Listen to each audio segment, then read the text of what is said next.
hoy en Los Catedráticos, programa especial de cada lunes. El día de hoy estamos hablando de la deserción escolar, un fenómeno que produce unos cambios sociales que estamos experimentando.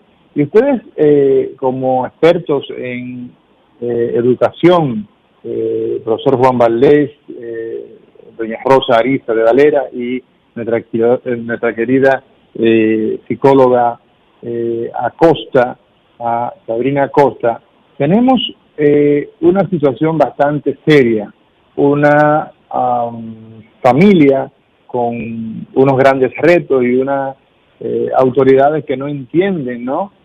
Tienen toda la información disponible de lo que implica el papel que juega la educación en la construcción de una sociedad, pero al parecer no la asumen.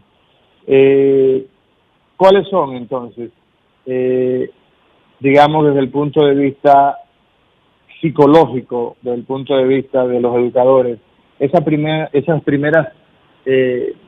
indicios, esas primeras señales que están dando los estudiantes de que van a entrar a desertar, que van a abandonar la escuela?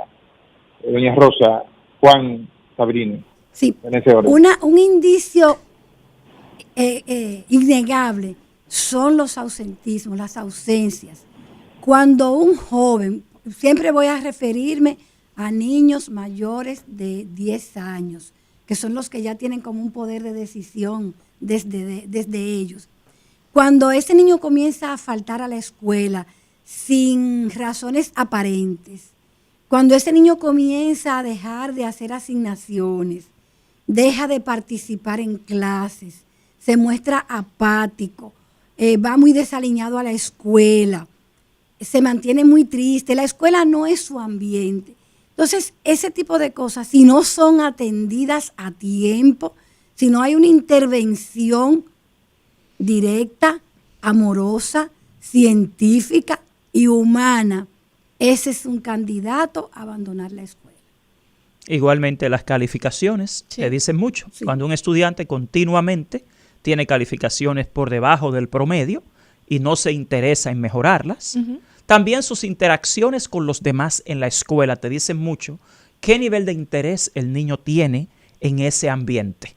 Es muy fácil, como dice doña Rosa, diagnosticar esto. ¿Dónde está el gran problema?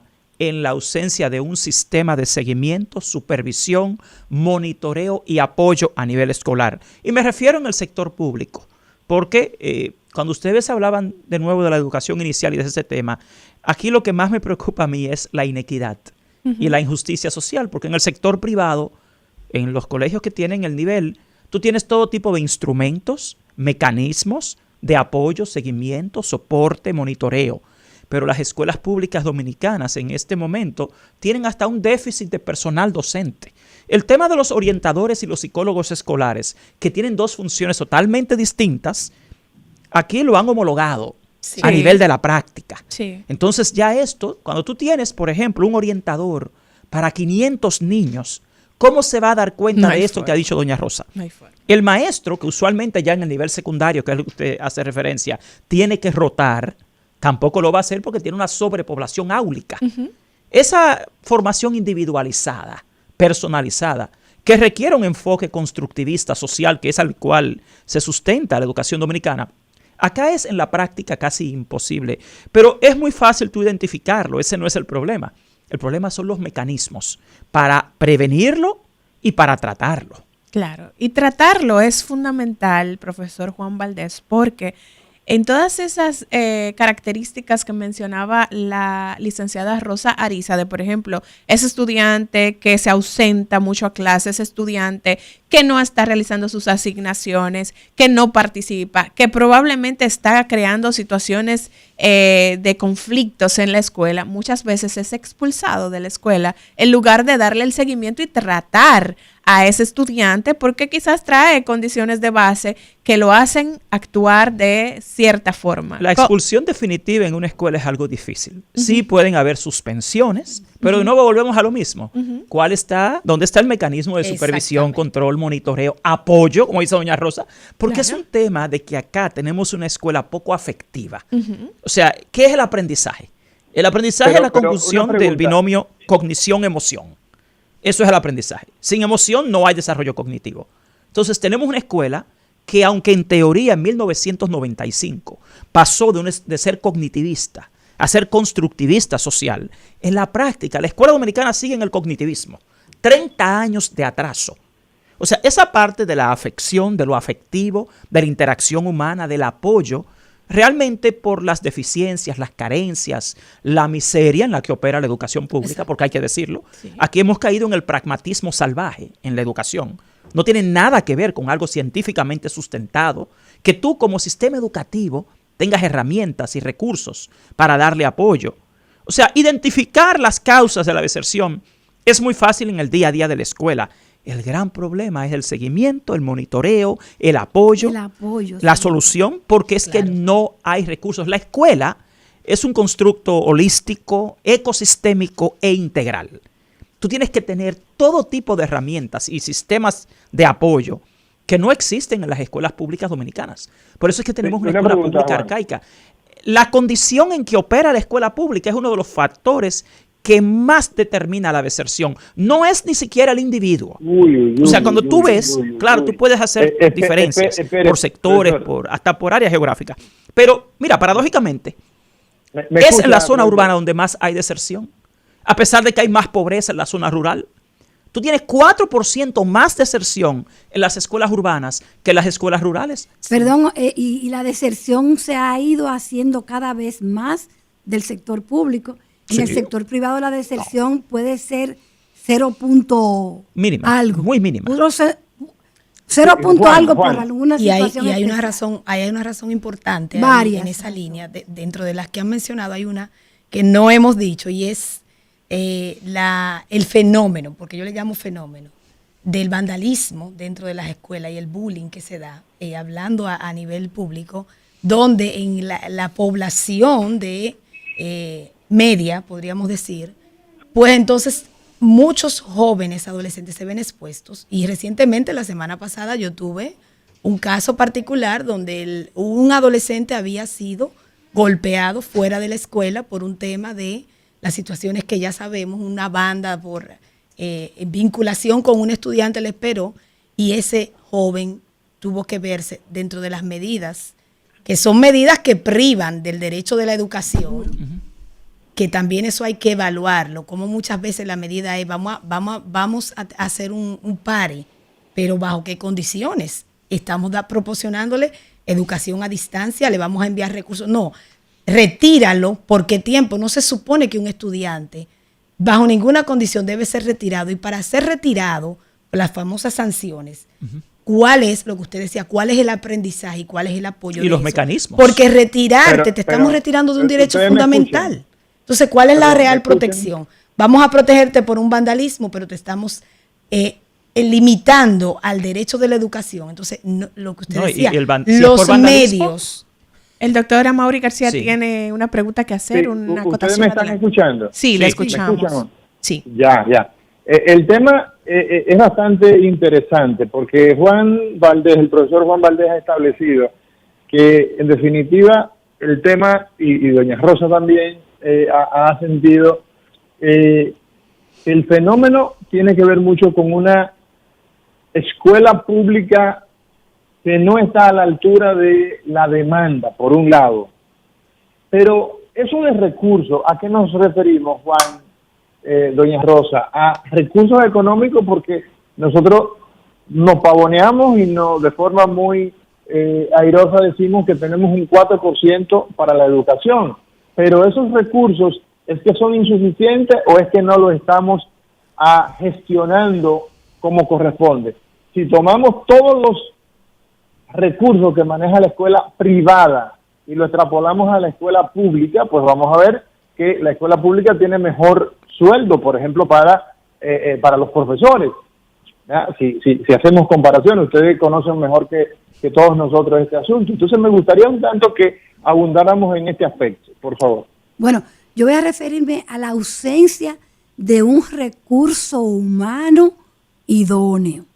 Yo voy a dejarle a Valdés lo de los recursos económicos y materiales, pero el recurso humano que tenemos actualmente en las escuelas tiene buena formación académica.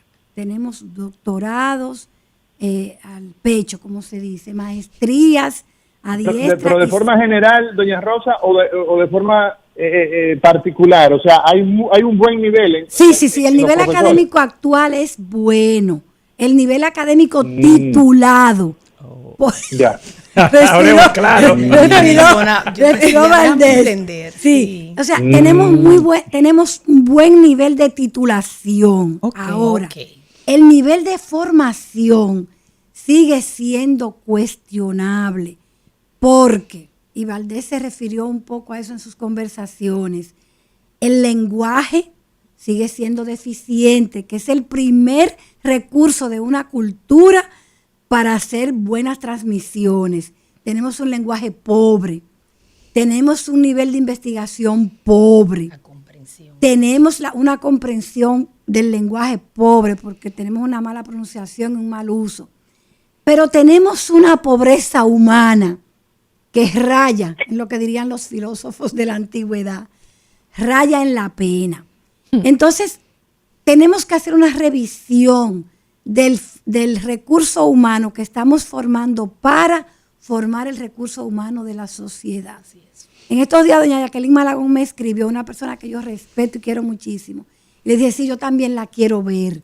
Tenemos que juntarnos a hablar. Y me encantó hoy cuando vi que Valdés venía a este panel, porque de alguna manera tenemos que hablar de nuestro recurso humano, para que ese recurso humano haga buen uso del recurso económico. Valdés, le paso esa bandeja. Claro que sí. Bueno, pero fíjese algo muy importante. Yo he trabajado con muchos países de América Latina y de otros países del mundo. Y yo veo que en República Dominicana algo muy importante es que los docentes de este país siempre están dispuestos a capacitarse. Sí. De hecho, viven añorando una beca, un entrenamiento, un diplomado, donde tiene toda la razón, doña Rosa, está en la calidad de la formación y capacitación que reciben. Porque aquí el 4% se ha convertido en un botín para grupos universitarios, para grupos de formación y capacitación. Vamos a tratar el tema, como usted ha dicho, del lenguaje, que ya yo fui evaluador en la década pasada del programa más amplio que se hizo en este país para mejorar lo mismo que hoy estamos tratando de mejorar: el lenguaje, comprensión lectora, lectoescritura, matemáticas y ciencias. Me tocó evaluar a la Pucamaima, evalué el trabajo que hizo INTEC, el trabajo que hizo Sur Futuro y la OEI. En un programa de esa misma naturaleza, hoy tenemos 1.800 millones en los pasados 4 años en lo mismo, a nivel nacional. Pero ¿dónde está la diferencia? La calidad de las instituciones que se dedican a la formación y la capacitación. Usted ve un grupo de universidades que no son expertas en temas escolares, porque mi mayor problema aquí cuando veo el tema de la calidad de la inversión del 4% a la que hacía referencia el doctor, está en la pertinencia y en la relevancia de los programas formativos. Sí, claro. O sea, usted toma a UNICEF, una institución que sí es experta en el cuidado y la protección de los niños, pero UNICEF no es experta en matemáticas y el lenguaje. Y usted le paga casi 800 millones a UNICEF para hacer un programa en lenguaje y matemáticas. ¿Qué hace UNICEF? Improvisar, tomar personal local, porque ese no es su área, partir de una premisa totalmente falsa, presumiendo que el problema de la lectoescritura y las matemáticas es de naturaleza didáctica. Ellos parten de presumir que los maestros no saben ejecutar una secuencia didáctica. Por eso contradice la naturaleza del lenguaje y la naturaleza del aprendizaje, porque ni el lenguaje ni el razonamiento lógico matemático se aprende a través del instruccionismo. También contradice el diseño curricular dominicano, que se sustenta en el constructivismo social. Como decía doña Rosa, la parte social, y decía la doctora, el aprendizaje es social, el aprendizaje no es individual. Claro. Y a lo que apuesta el sistema escolar dominicano es a la construcción social del aprendizaje, no a la transmisión de conocimientos de un niño a otro. ¿Qué quiere decir todo eso ya en términos prácticos? Tú lees los artículos 58 y 59 de la Ley General de Educación y el docente no incide en más de un 25% en la calidad del aprendizaje. 25%. Por la naturaleza del aprendizaje.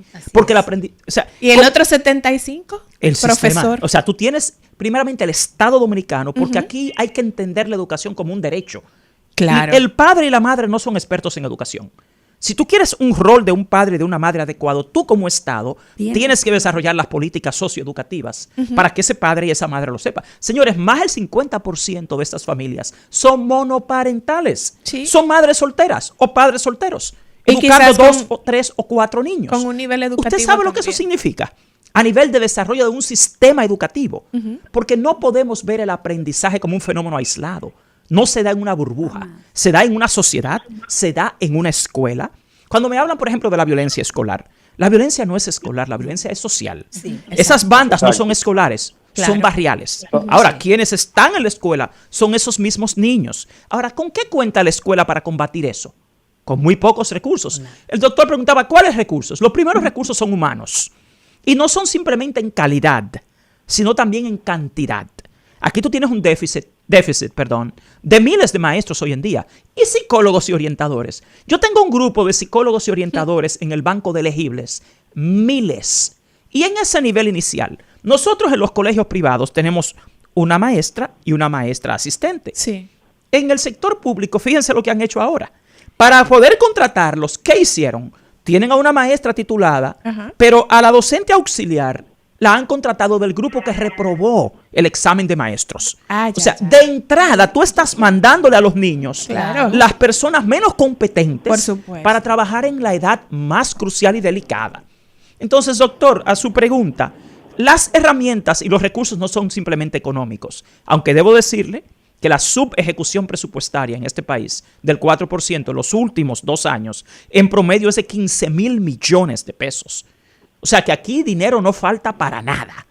Aquí lo que tenemos es... Lo que falta es gestión y planificación. Es gestión, porque tenemos una calidad del gasto pésima. El 4% es un pastel, que aquí se lo están repartiendo. Déjenme decirles que el 39% del gasto del 4% se va al empresariado dominicano. Cuando tú compras mochilas, zapatos, alimentos, eso se va al empresariado. Ojo. Sí. Entonces aquí no quieren invertir en ese recurso que decía doña Rosa, que es el recurso humano. Claro. Y cuando lo invierten, su formación y capacitación ni siquiera parte de un diagnóstico de necesidades formativas. Esa evaluación de desempeño docente que ha estado en todos los medios, que yo tuve que denunciar un contrato de 600 millones ilegal por dárselo a una institución que no es competente para hacerlo. Señores, aquí no vamos a tener mejores profesores si no partimos de un diagnóstico de sus necesidades formativas. Y una vez tú tienes un diagnóstico, tú tienes que decir lo que decía doña Rosa. Tú tienes que tener capacitación y formación adecuada. Claro. ¿Dónde está? Bueno, doña Rosa, usted tiene una acotación que hacer. Tengo fiebre. Pero tenemos que ir a una pausa. A la vuelta entramos entonces con esa acotación de doña Rosa, que está nerviosa aquí por hacer su comentario. Vamos a la pausa y retornamos de inmediato.